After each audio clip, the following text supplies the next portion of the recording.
It's Hearthstone Grandmasters for the European region, and we are in our final day of the regular season. I'm Matt's Admirable, and joining me is Soddle. And Soddle, we talked way too much about tiebreakers yesterday, but we're going to talk even way too much more about them today as well. How are you doing today? Au contraire, that's admirable. I don't think we talked about them enough, and that's what we're here to solve. But yeah, this is 7 weeks of league play leading up to this point, and there are tiebreaker implications in both divisions in Europe that we will be getting into very heavily when the time comes. Indeed. Esports casters and tiebreakers, name a more iconic duo. So we can take a look at the standings and see exactly where we are at right now as we head into our Super Sunday, echoed for dramatic purposes. 6 matches today instead of the normal 5.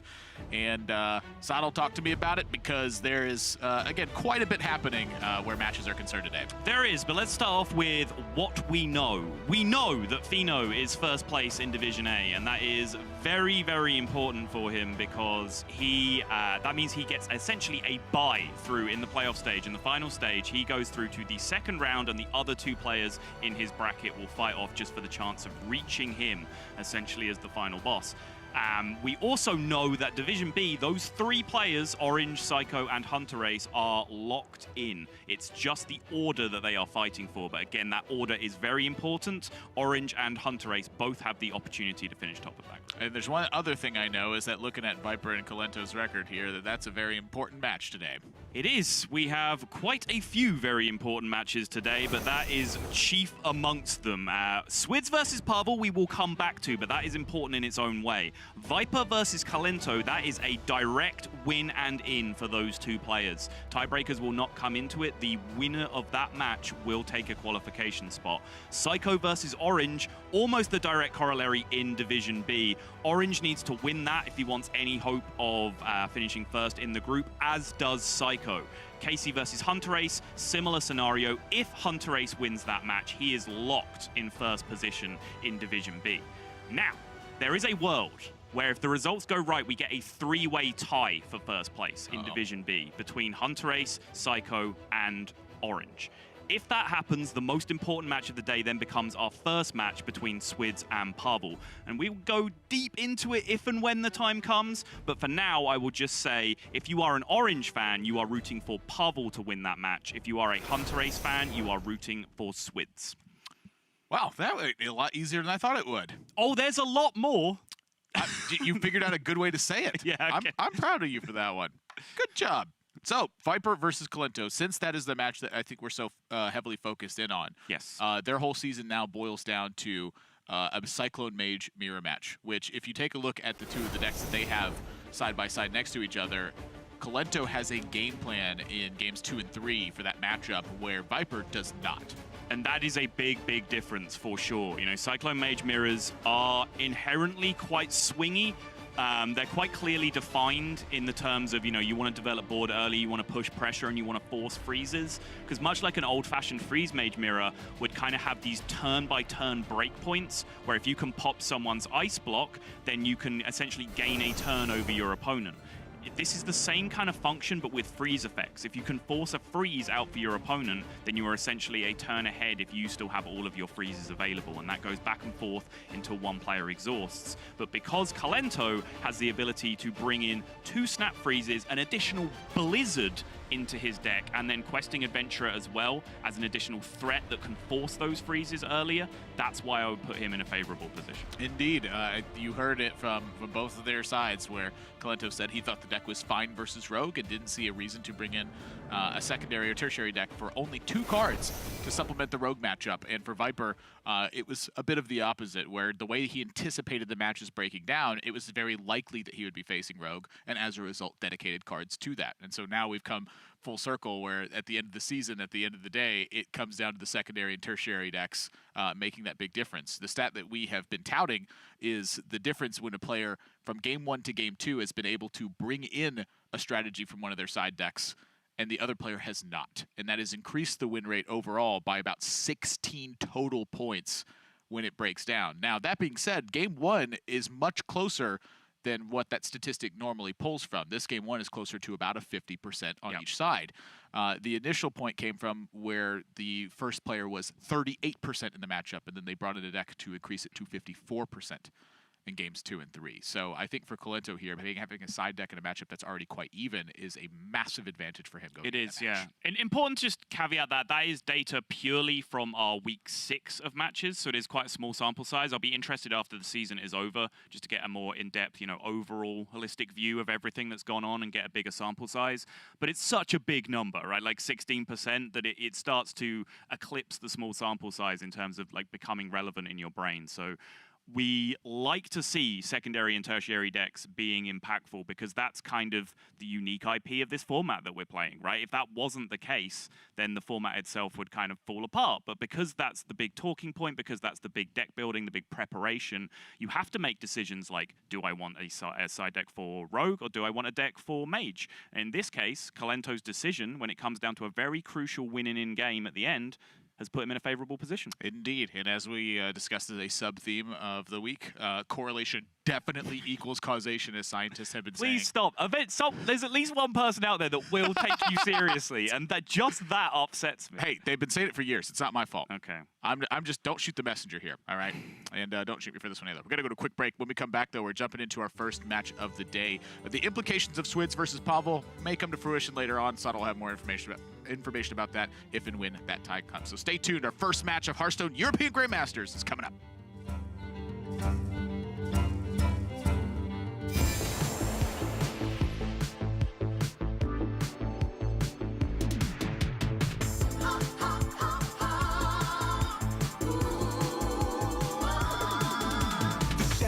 Rising again, darker than they've ever been. As evil descends from the skies, the world cries out, how will we survive? Out of the hall of explorers, and up from the dusty tombs, they grab their whips and fedoras.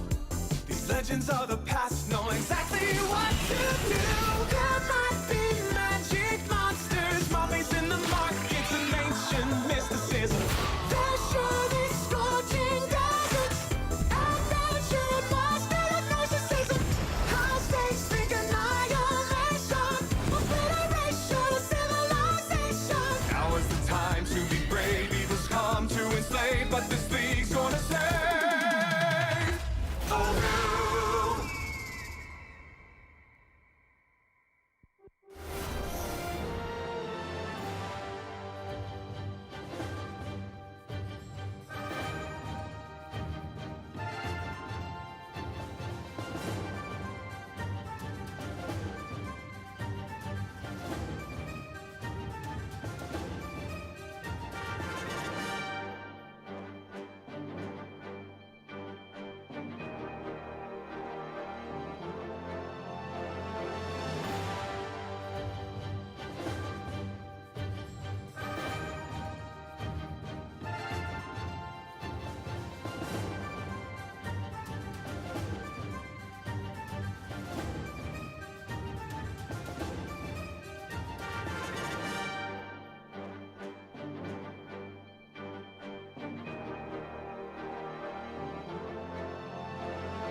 first match is getting ready to get underway. Swidz taking on Pavel in this one. So we got ourselves a Rogue versus Warrior matchup here.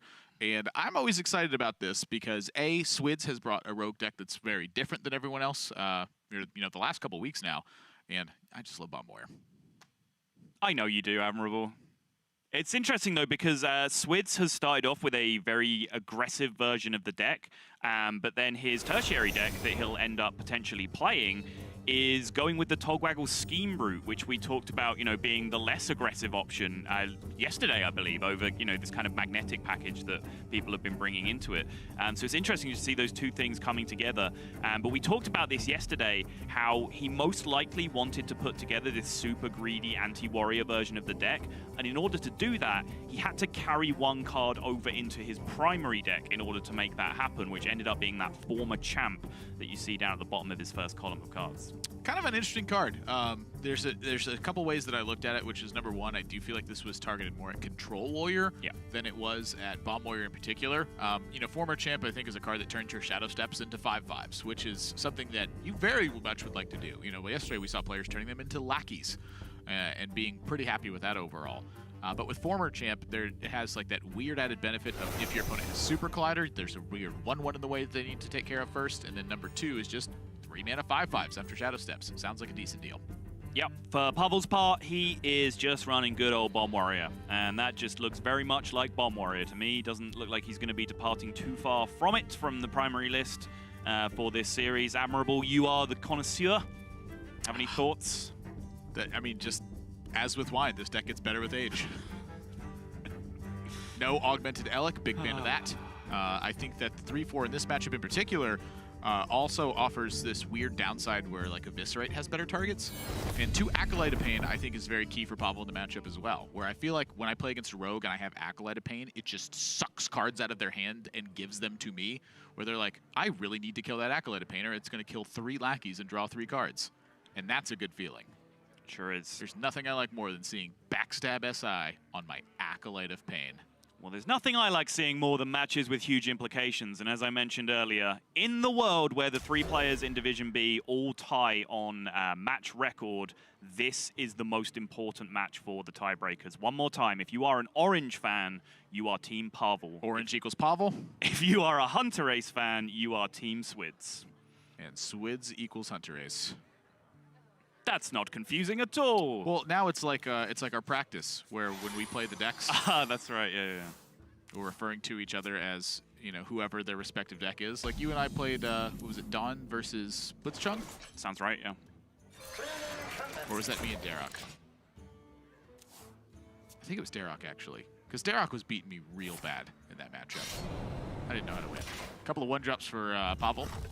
Eternium Rover, I think, is exceptionally good versus Rogue, as it eliminates a lot of the pressure opportunities they have later in the game.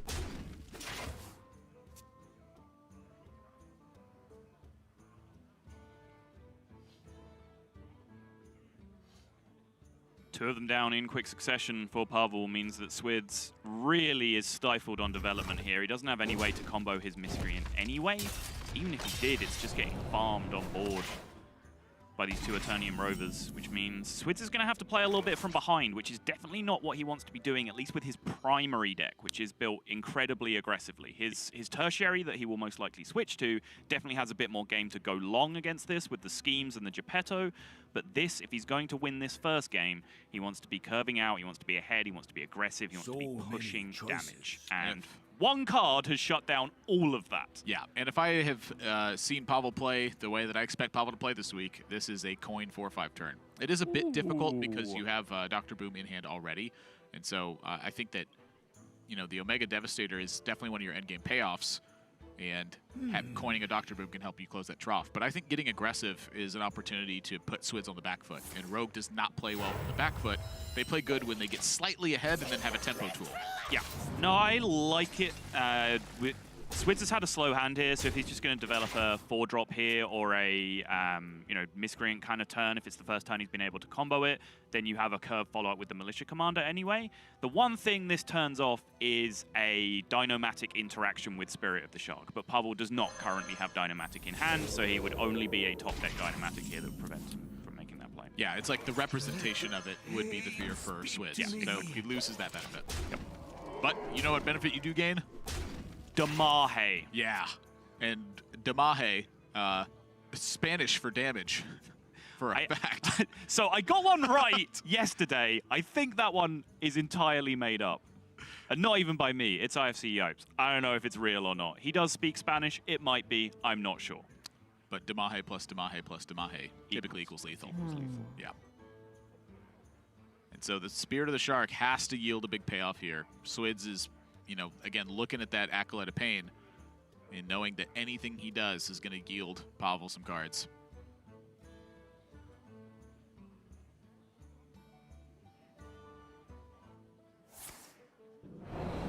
Major respect to the extra cards. Yeah. Major respect, just needing to get something going here as well. Just has to start comboing these miscreants if he's going to get anywhere. Ooh. Yikes. The Witchy Lackeys are quite good if Shark lives, but I can tell you Shark's not living this turn.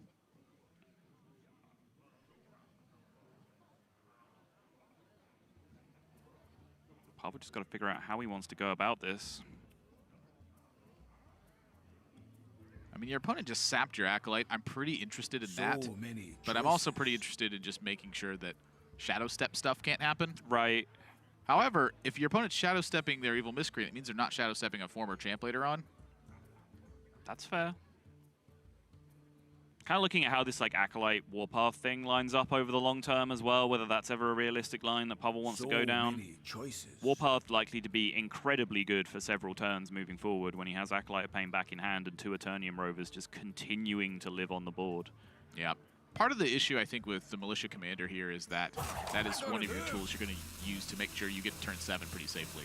If you use that now, you don't have it anymore. So Acolyte 1 Warpath here does still enable the full clear if he wants it. Yeah, I don't mind one path here. I think it's pretty good. Yeah. Look at what happened. Your stuff. Or go face. It doesn't. Your opponent's stuff is gone. Your stuff's still here. Sounds like a recipe for a winning game to me. Former champ into Witchy Lackey. Turn over.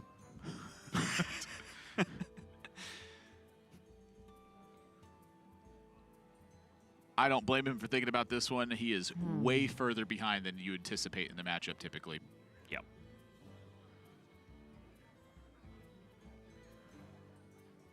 I think that's another one of the big benefits of former champ in the deck is getting a Witchy Lackey and then having Shark, former champ, Witchy Lackey. Obviously, you know, pretty major turn that you have with Spirit of the Shark in that regard.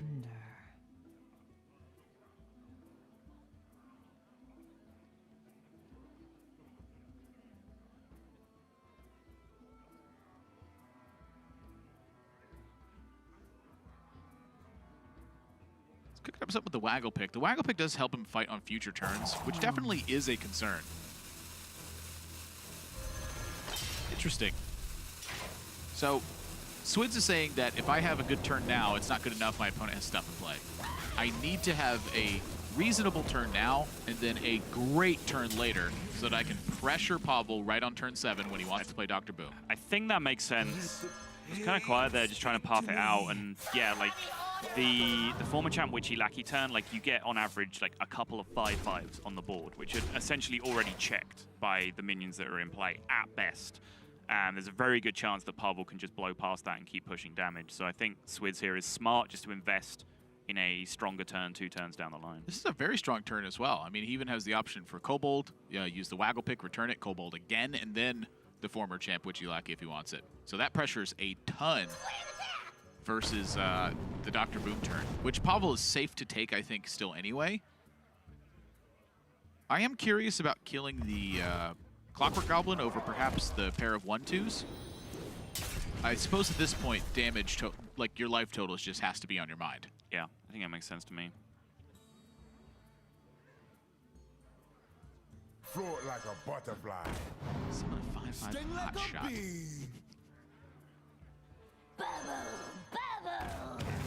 Oh! That's a very important outcome for Switz here, too, because he needs staying power on this board right now. Yep. That is a lot bigger than that projected average I gave you. Well, I guess it isn't. It's a 4/5 immediately, but, you know, you get it. It's more like a 410. Don't do that. No. Why is it not like a 410? Because if you put 10 damage into it, you don't kill it. Well, not in one swell. That's why I said like a 410, not it is a 410. No, I just don't think that's the helpful line of thought. It's just a pet peeve. Raven learned not to do it. It's not because 2 I shouted at 4-5s. him. Because it doesn't hit for 8. It's not 2 4-5s at the same time, no. It's 2 separate 4-5s. What it is, Admiral, Yeah, it's not a 410 at the same time. is a 4-5 that death rattles into a 4-5. That's Wait a what it minute. is. Wait a minute, hang on. Yeah. That's like a 410. Harvest Golem is not a 4-4, it's not a 2-4, it's a 2-3 that death rattles into a 2-1. I don't understand why people need more clarity. Too many numbers. I'm way too confused now. Yeah, well, wait till we get to tiebreak.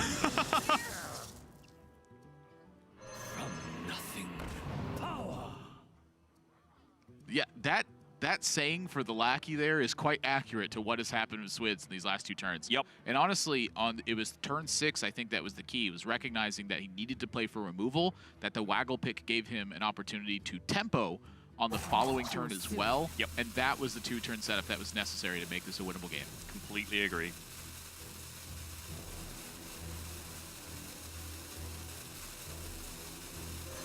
This guy's toast. What do you do with Karen? Face. It is tough to stop a Karen from attacking your face.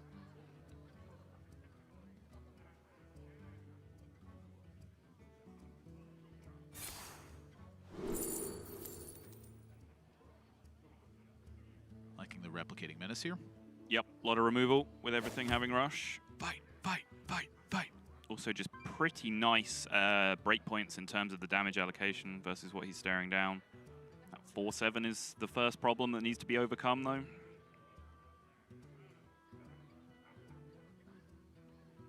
Yeah, for Pavel having both brawls here and having both dynamatics, I feel like this is a begin the running Swidz out of gas part. Yeah.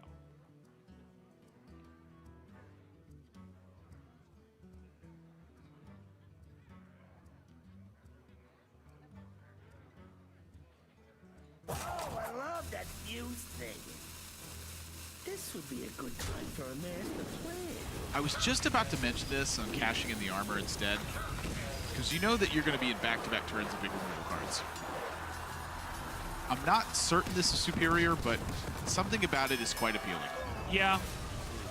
I actually quite like it for multiple reasons. Firstly, you cash in the armor, as you said.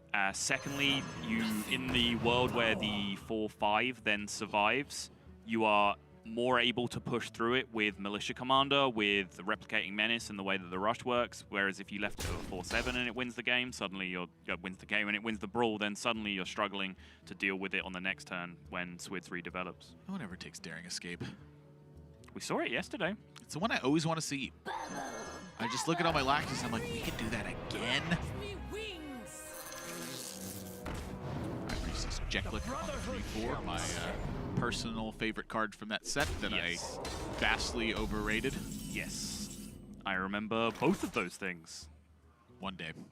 Swidz quite right here to just push all in, having seen the first brawl. He knows any slow play here just gets eaten up by Dynamatics and Militia Commanders and the hero power. He has to push. He has to just say there's no second brawl. It's what he does. Unfortunately, the second brawl's there. Already seen a Warpath. He just did so much payoff. Yeah, it's really hard to stop a Cairn from attacking you, apparently. There we go. That took a lot. Yeah. That took 2 copies of Brawl. It took 14 mana. The problem is it took a lot for Swidz to simply stop a couple of Eternium Rovers and a 4-5. Yep. And now Swidz is officially gassed out. What do you do when you're gassed out? Draw 10 cards? Yeah, 10 I think is the key, though. Like As close to as you can? I think he needs to actually spend some time trying to get something in play and then using Myra's, though. Because I think if he just Myra's his blank here, there's no way he's going to get there. He's just too far behind on tempo. Yeah, and I think that's part of where my head was at with the Discovery and the Daring Escape, was I was literally thinking, like, do I need to find a Togwaggle scheme so I can use this Myra's and actually get back into this game? and that's not going to be enough. That is not looking like a game-winning hand. No, he actually literally does not have enough damage to do it. If Pavel just had to singularly attack every single minion that got into play, I think he has time to do that.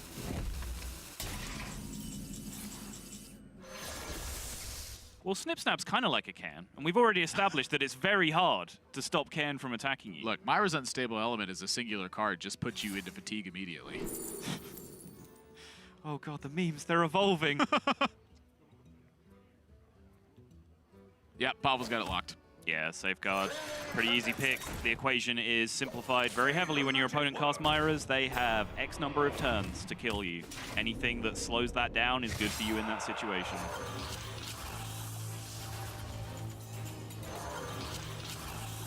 And this is why I think Swidz has not only the Togwaggle scheme sideboard to try to massively lopside it in his favor, but the fact that he's got Myra's Unstable Element, I think, makes that situation tougher for Pavel in the second and third games. A lot of the decks that we see run the Togwaggle scheme package of a secondary deck, they don't necessarily run Myras. They don't run Myras because the deck's fairly clunky. Swidz's deck, however, is quite lean with preparations in it. Double copy of Sap, double Eviscerate. It's meant to generate tempo, and so that tempo gives you the time to utilize Myra's Unstable Element in the post-game, in the post-initial game matches. So I'm looking at the side deck from Swidz, specifically Togwaggle scheme, as a 2-up copy alongside the High Spare and Togwaggle in the primary, as being where he wants to find his win rate in this matchup. Well, his win rate in this matchup is not going to be in game number 1. He's going to go down 0-1 against Pavel, which again is good news for Orange and Orange fans out there. If it comes into tiebreaker implications later, he did just find himself struggling from behind, which, as we mentioned, and as you was just going over at the end there, his primary deck is just not prepared to play from behind in that matchup. Yeah. With these additional cards that he's bringing in his tertiary deck, he can afford to do that now a little bit more. He can set up a long-term game plan. I believe we've seen in Americas, was it Frozen, just Togwaggle scheming a Snip Snap against Warrior and just drawing Snip Snap every turn for the rest of the game. Yeah. There are so many different ways that you can abuse Togwaggle scheme to just blow Warriors out of the game. Yeah, I think Warrior is one of the few classes that you can have plans like this for because they have such a linear style of gameplay. It's going to be a minion, and the minion's going to be tough to deal with, but you have ways to deal with it.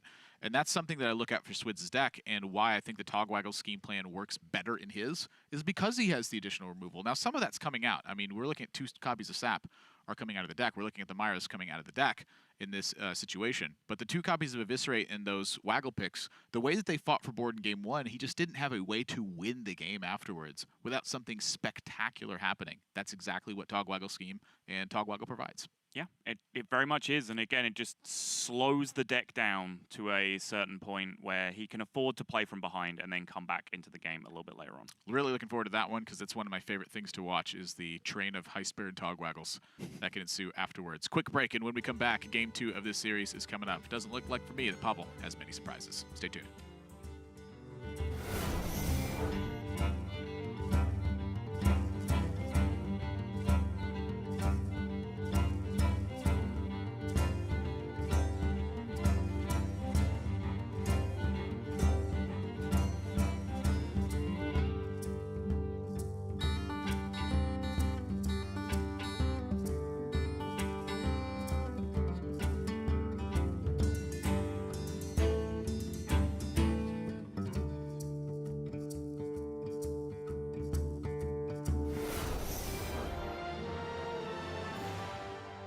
My name is David Chan. In the game, I go by Just Saying. My username is just kind of a pun, right? But over the years, I think it's grown to mean a lot more to me. Playing Hearthstone for 4 to 5 years, I've probably won like 35,000 games, which means I've lost like 30,000 games. So definitely going back and forth and picking up after every loss. And that's kind of what the anime embodies, right? Is like you lose a fight, you almost die, and then you come back stronger. So being in Grandmasters, especially coming to the summit and everything, it feels like you have just a wide, diverse range of amazing players. And now it's, at least at the start here, it feels like we have a new responsibility to represent Hearthstone, to represent, how fun and competitive that this game can be to the best that we can. So for me, the X factor has to be, I think, just I'm good at finding an edge where other players aren't exactly looking, and then trying to drive as much as I can into that so that I have an even bigger edge at the end of the day. Personal goals for the year: get into the 2 spots from North America to make it to the grand finals this year. I mean, I'm saying this like right after Worlds, but I'm just dying to get back in there, you know?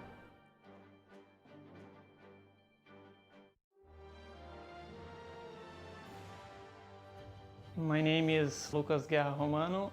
When I was like 11 or 12, I don't know if I saw like the word raise, like people using poker, raise your bet or something, and oh, this word is kind of nice, and then I cut the letter I, and then I use it just raise. That's how I created my nick, and I'm using it since I was like 11 years old or something. So last year was pretty huge for me. I have had a lot of great achievements, finished like top 18 points on NA. Being here, being a Grandmaster, like people will recognize me as a Grandmaster, and that's pretty cool. I'm always looking for a win, but being here together with the best players in the world, I will try to push myself a lot. It's pretty easy to win a game that you are favored, that you drew well, but you need to win bad matchups, games that you have a small percentage to win. Like, you need to evaluate when you need to risk something or when you just need to play pretty safe. This is what I try to do, and I think I do well sometimes.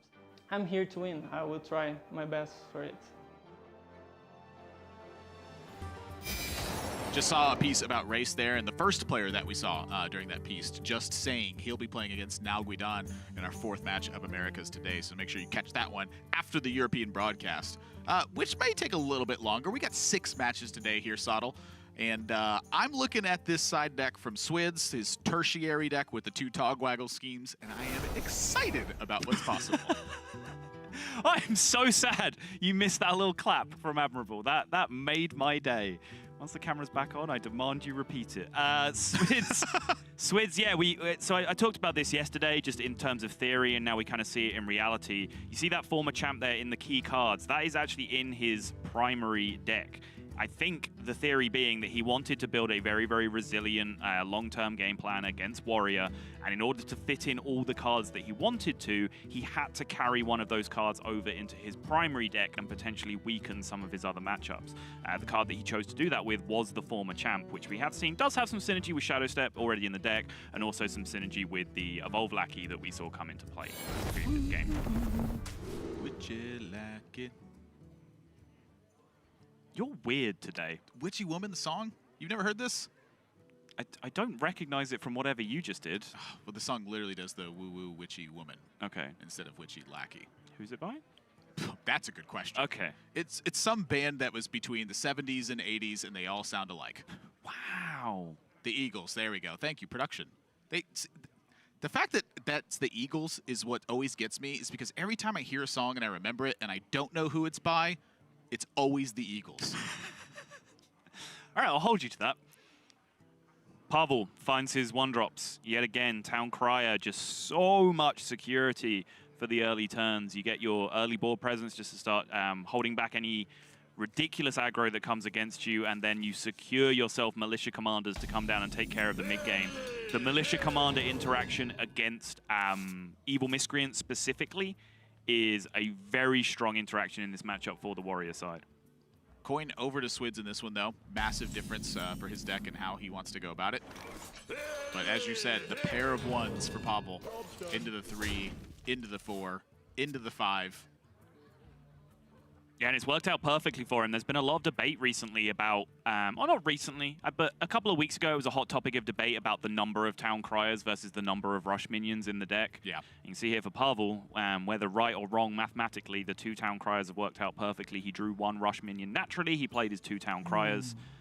Boom. Perfect. I will briefly touch on this. Go ahead. 2 Town Criers with 3 Rush minions in the deck means that in the later stages, you will more often draw a Town Crier without a Rush minion in your deck than if you just have the lone 1. I think it's pretty obvious to say, but there's a lot of people who put so much stock into that data that they will play 1 copy of Town Crier.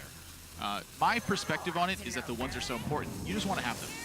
The later stages I don't think are as important as the early stages for a lot of Bomb Warrior situations. And so I'm in favor of 2 simply for consistency's sake. It's the old Shaman Doomhammer argument. Exactly. I was just about to say, we kind of ran this argument into the ground yesterday, but it's exactly the same thing as saying I'm willing to have a second dead draw of a second Doomhammer in my deck to just guarantee I always have one when I need it.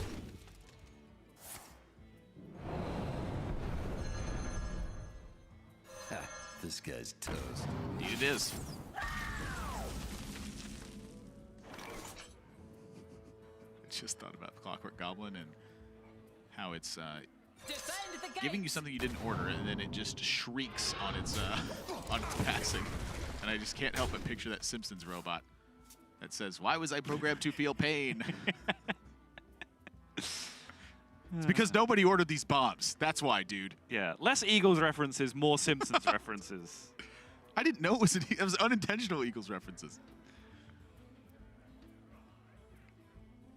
Pretty straightforward turn from Swidz, where it's very akin to the last game that he had. He's fighting from behind, and he's going to look for ways to set up maximum tempo plays. That doesn't necessarily mean on the turn that he has it. It means accounting for this one and the next turn. He will very rarely, I think, be looking 2 turns ahead because there's too many variables to consider. Yeah, suddenly the dynamic of the matchup is almost entirely flipped on its head, where Swidz has to be planning for kind of long-term stability and getting himself to a late-game position where he essentially has a guaranteed 1 game state. You know, he has so many cards shuffled into his deck that bombs don't make a big impact. He's drawing such a powerful card every turn because of his Togwaggle scheme that Warrior can't keep up with it. You know, you can create those situations. The problem is that your opponent gets to play cards too. And when your opponent is Bomb Warrior and they get to play Bomb Warrior cards, they can hurry you out of a game before you're able to set up that situation. They certainly can. And so I think fighting as aggressively for board as possible and trying to protect your life total becomes paramount. The way that he restores life total is simply Life Drinker and Ziliax. Yep. And so for Pavel, I think few trades are involved unless they're actually fighting for tempo. These ones are kind of interesting to me. I'm curious about these attacks because, you know, something he has to think about is exactly High Spare and Togwaggle. If he doesn't start taking care of lackeys, he might lose the ability to take care of them, and that gives Swidz potentially a High Spare on curve. Sure. So this next couple turns, because Swidz had so much in play, I think he's forced away from deviating on that normal, I'm just going to chip away your life total game plan, rely on Brawl and Warpath to get me to the late game so that you draw all your bombs. And I think exactly as you were saying that, you saw that same mentality echoed in Pavel's mouse movements. Wow, he's actually gone back to it. Okay, he took his 2/1/2 attacks, and then he paused on the Militia Commander and was considering the attack between, obviously, the much better target in a vacuum on board, the Acidic Swampoos, and that extra 1/1 Lackey. Now, of course, he's going into Swidz's turn 5 next turn, so Togwaggle isn't a threat, but it's exactly that thing you were saying of just planning for the long term. If I don't kill it now, do I definitely get to kill it next turn? Yeah, and I think that's why the Ziliax is brought down here as well. The Ziliax here is, I think, a clear demonstration that Pavel has to be the aggressor. Yep. In game number 1, it's very different. If Pavel gets to be the aggressor, he's like, "Woo!" Well, this is easy. I wonder. In this game, he doesn't have the option. Nope.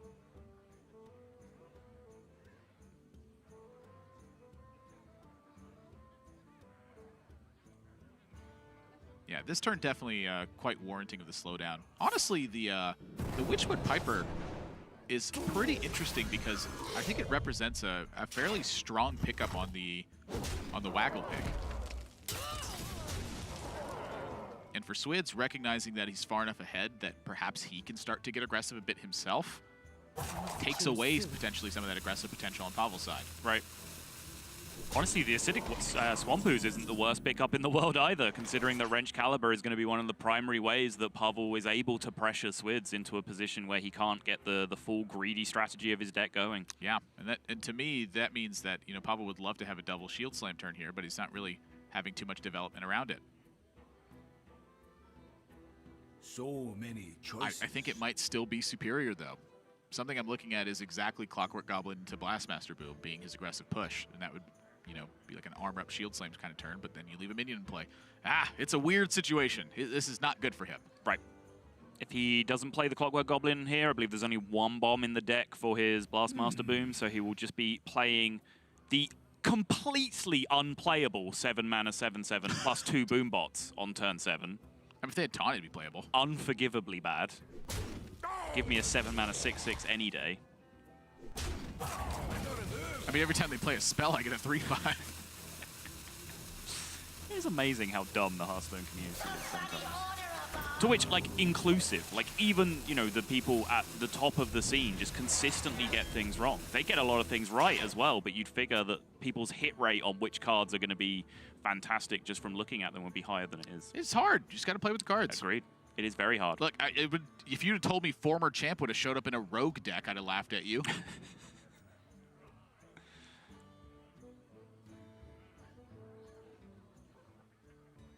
And yet here we are.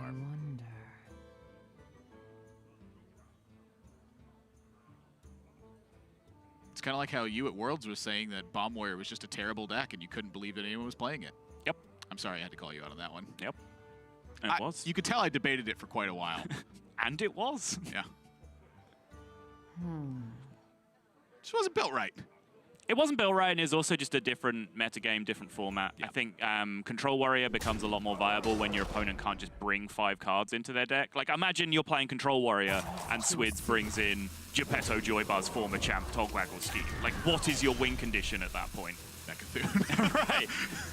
You know, Bomb Warrior is just a much harder deck to tech against with 5 cards and just really, like, you know, exhaust them out of the game like you can with Control Warrior, which is why I think we've seen a big shift towards Bomb Warrior since we switched over from Conquest to Specialist, as well as you say, the deck just getting more refined itself.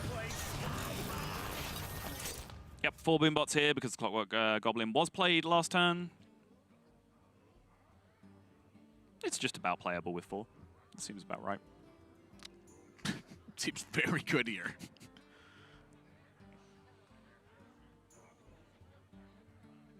It's interesting to me that Swidz kept the Shark in the opening hand. I don't disagree with it, but I think it's so unlikely to be used early given the dynamic change that I am interested it was kept. Like, I feel like it's going to be a long time till he actually just plays the Shark. Yeah. From the, you know, turn 1 state anyway. I wonder about Pavel's Blastmaster Boom usage here as well, just playing it into a turn where the 7/7 is kind of already dead on board. He will get some damage off of the boom bots, but I feel like for me, when I've played Warrior against these very greedy rogues, that Blastmaster Boom, like the 7/7 connecting with them is one of the #1 ways that I win the game. So I'm curious as to whether Pavel could have like tried to fight for a couple more turns and tried to engineer a situation where Blastmaster Boom comes down in a spot where it's not just dealt with.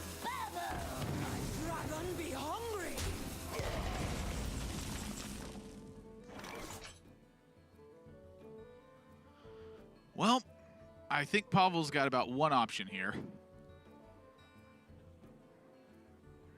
I take that back. I think Militia Commander is also a reasonable option. Dr. Boom Mad Genius, I think, is coming down. You want to use the Shield Slams. You really need to save Acolyte of Pain Warpath for, you know, pretty much Shark in particular. I think you're going to run out of gas fairly soon after. Gets the 4. Pretty big deal. Yeah. Still 10 points of damage in the deck of bombs. I am very surprised that he chose to not Shield Slam there and push a damage. Because that Boombot right now just represents chipping away for 1 every single turn until your opponent's going to kill it. Okay. I can kind of get on board with that. Death Rattles that deal damage are very scary effects. Now, remind you, Geppetto Joybuzz turns them into 1 mana, but it also turns them into 1/1s. Yep. So I think that the Life Drinker is certainly a big payoff there, having Spirit of the Shark in hand. I mean, the can still has a death rattle on it. It's still a pretty good draw. Yeah, now it's more apt to describe it as a 1/1 Death Rattle, summon a 4/5 than anything else. Because that's what it is! I genuinely don't understand. I never will. I never will. Good. I don't know why people do that. I enjoy this suffering. I just give up.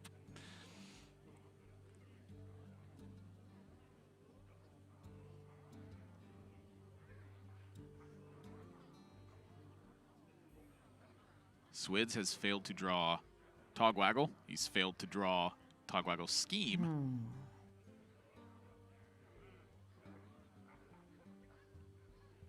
Those are very important. That's kind of what I mean by the Spirit of the Shark thing, too. I feel like Togwaggle and the Scheme are two of the vital cards to making this strategy work. Yeah, for sure. The earlier you have that, I think the better your position is. I wonder. I'm waiting to see when the Shark pops off, though.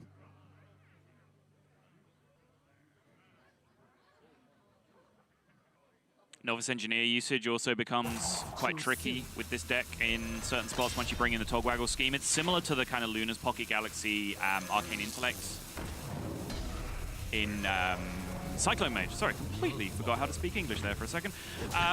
You were so bewildered by the mystery that is Cairn. Yes. But yeah, but you know, you obviously you want to draw cards to get to your important cards, but also you have this payoff card that makes drawing cards later better. You know, in the Cyclone Mage, if you wait to draw cards, you'll eventually be drawing 1-mana minions with your Arcane Intellect.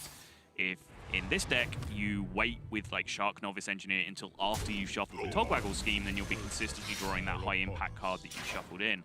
But it's a balancing act of how long you can wait to do that kind of thing, because you can't just sit there starved of cards waiting for this long-term game plan to materialize if in the meantime you're just kind of falling behind on tempo because you don't have enough resources to turn into that tempo. Yeah, and so for me, that is exactly what this setup with the Togwaggle pick was for, is he knows he's gassing out, he knows he's got to get something going. It's Shark, it's Novice Engineer, it's swing with the Waggle pick. Looking that way. Ooh. It's getting spicy. Does Miscreant change any of that? Yeah, Swidz needs, he has to kind of get this turn going as well. I mean, this is a complicated turn. Extremely minor chance, I believe Swidz can die this turn. Plays the Novice Engineer. Yeah, there's still a second copy of Bomb in the deck thanks to Wrench Caliber, so he's going to prioritize some health gain. Yep. This is often a deck where you'll make plays that look a little bit worse than I think the standard, for the sake of going, I just need to avoid catastrophe. Yeah, there are certain scenarios where, generally, you will, if you're learning Hearthstone, if you've got a coach or whatever, if you're teaming up with some pro player giving you advice, they will give you the generic advice that playing not to lose is a bad thing to do. As with most general rules in Hearthstone, there are exceptions to that, and there are situations where just playing not to lose immediately is your highest win rate play because you have such high percentage payoffs later on in the game. Hello. Take those. Take those too. That helps a lot. He needs to start peeling damage. He's taken a lot of damage.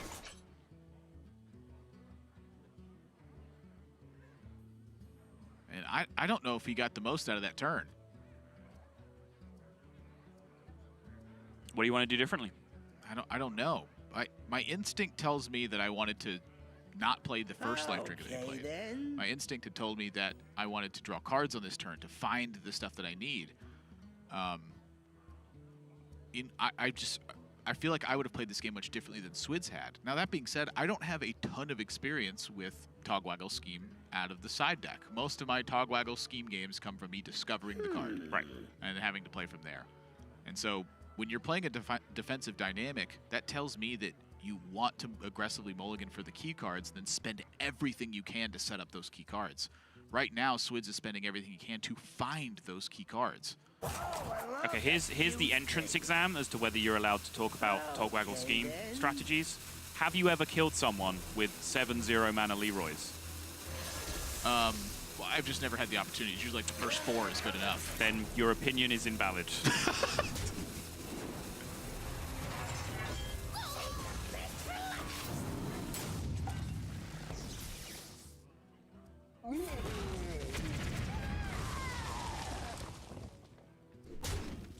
You know, sometimes you're just so good that, you don't need 7.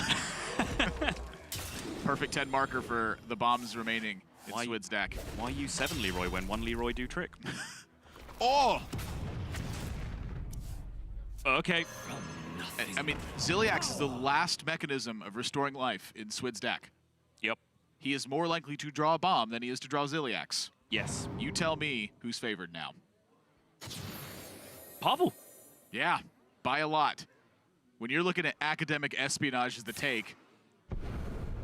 I have definitely done this playing against Bomb Warrior. Just take an academic espionage so I do not draw bombs, because that is the world that Swidz lives in right now. I can't believe you've done this. I have.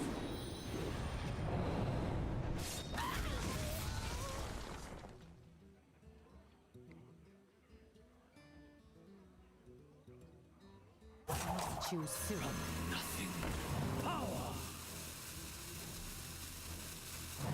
Worth noting, he can also generate ways to get warrior cards in his hand, which are also capable of restoring health for him. I mean, he's been taking actions the whole game. And he's got a taunt. I heard a taunt sound. Oh!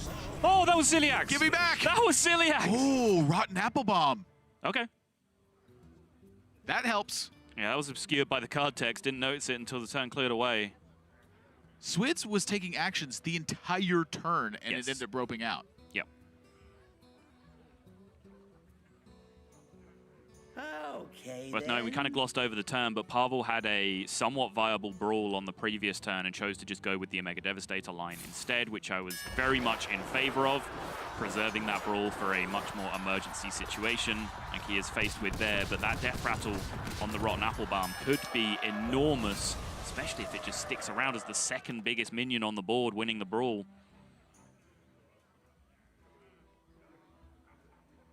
Pavel's thinking about the differences in clearing this off and not clearing it off immediately. That's a difference. Yeah, I mean, if he clears it off immediately, a bomb draw doesn't win the game. On Switz's side. I think he is free to build board tension here. Opt for it, however. Push through it. I believe he had a 1 in 7 right there of just ending the game with a single bomb. Ends up not mattering.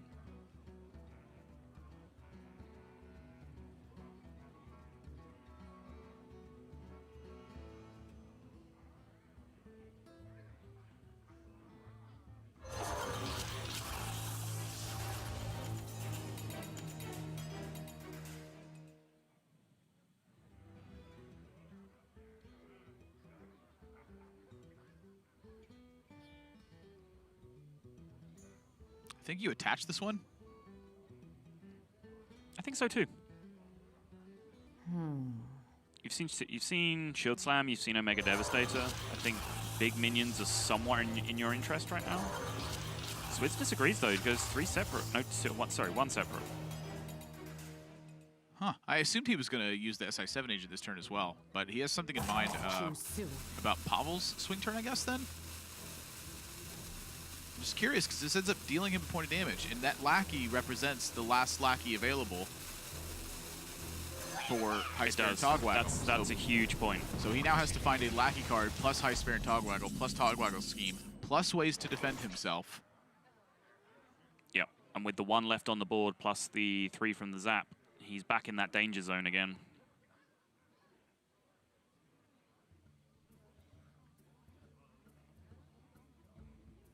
I'm just looking at attaching Snip Snaps. Magnetic equals damage, damage equals good. This puts Swidz in a position where he needs to have Sap if he's going to win this game. If he goes double attach plus 1 hero power, he has a direct out for lethal on the next turn just from hero power. Is that ever worth considering? I was thinking about that too, the kaboom, exactly. Yeah. I think it's worth foregoing sometimes because this demands so much. Like if you use 2 Snip Snaps, I think you can see this dying and perhaps Swidz getting back into it. I think when this happens, the only fear for Pavel is Ziliax and Sap. Neither of those are present.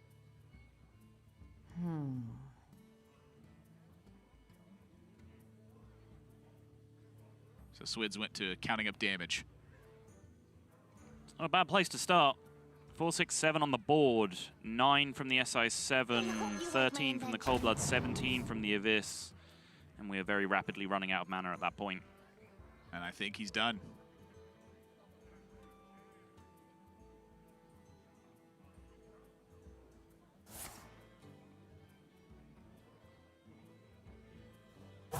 Choose soon. Nope.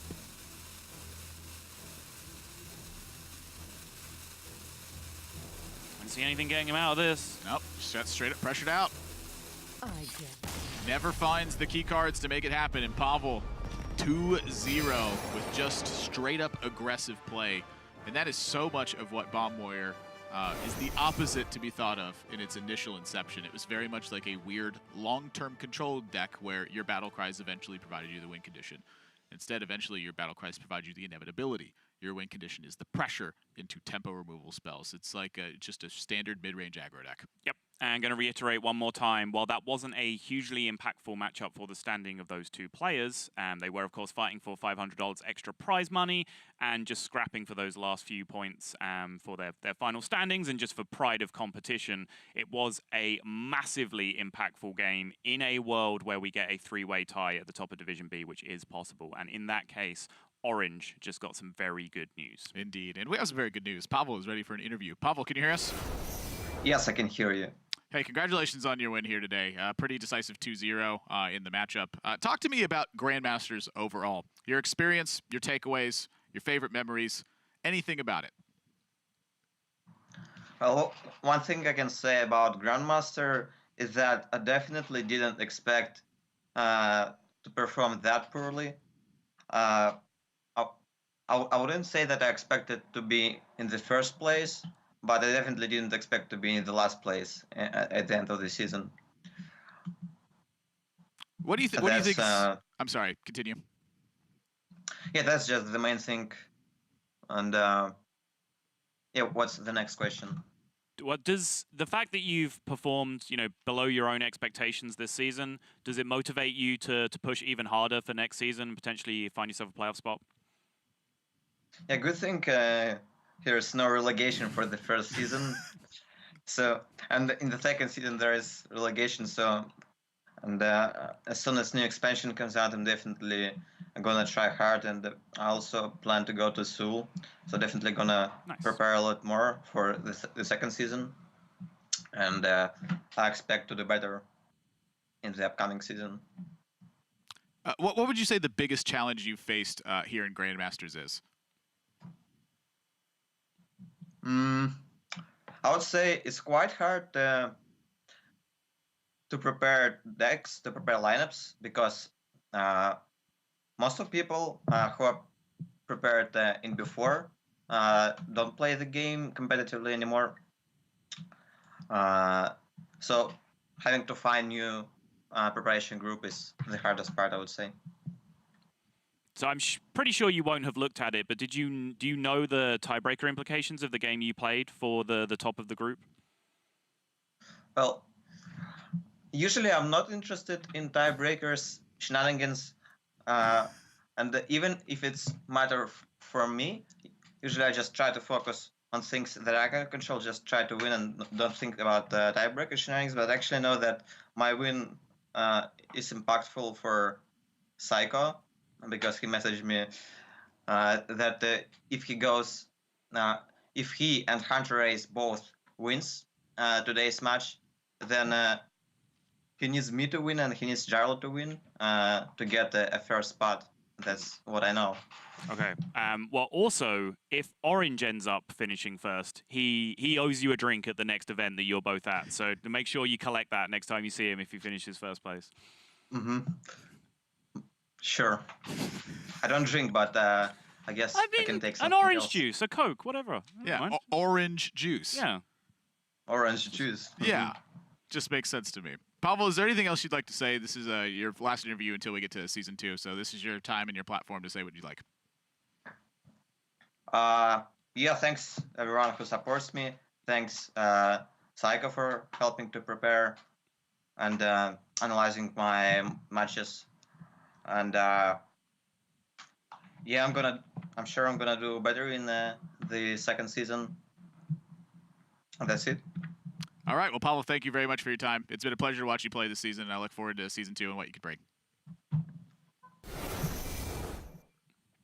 I don't know where he learned the word shenanigans from, but I do know that every time he hears a word and he doesn't know what it means, he will ask, what does that mean? Yes. And then he'll try to use it in a sentence and then have it affirmed or denied whether or not he used it correctly.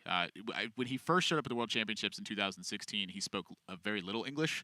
and to his notion, he spoke it quite poorly. And it was just a matter of months before I realized that I was like, Pavel's learning a lot of words, and he's quite a little trickster and prankster kind of guy.